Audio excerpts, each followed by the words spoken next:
एक मरतबा जबकि मदीना मुनव्वरा के एक गली में से हज़रत उमर इब्नुल ख़त्ताब रज़ी अल्लाह ताला अन्हु गुज़र रहे थे तो एक जवान शख्स आपके सामने आया जिसने लिबास के नीचे एक बोतल छुपाई हुई थी।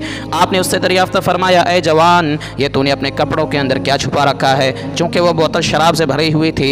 नौजवान को शर्म महसूस हुई कि वह शराब का नाम ले। उसने दिल में ही दुआ की, या इलाही हज़रत उमर रज़ी अल्लाह ताला अन्हु के सामने मुझे शर्मसारी और रुसवाई से बचा ले, उनके सामने मेरी पर्दा पोशी फरमा, मैं अब कभी भी शराब नोशी ना करूँगा। फिर उस नौजवान ने अर्ज़ किया, या अमीरुल मोमिनीन, मेरे पास ये सिरका की बोतल है। आपने बोतल दिखाने को कहा। जब दिखाने के लिए वो बोतल आपके सामने की गई तो आपने देखा कि वाकई बोतल में सिरका ही था। यहाँ देखे कि एक मखलूक ने दूसरे मखलूक से खौफ खाते हुए तौबा कर ली तो अल्लाह ताला ने भी शराब को सिरका में तब्दील कर दिया, क्योंकि अल्लाह ताला ने देख लिया कि इस तौबा में खुलूस था। इसी तरह अगर कोई गुनाहगार शख्स जो बदआमालियों में बर्बाद शुदा हो, अखलास के साथ तौबा कर और अपने उन आमाल पर शर्मसार हो तो उसके मासी की शराब को भी अल्लाह ताला नेकी के सिरके में तब्दील फरमाएगा।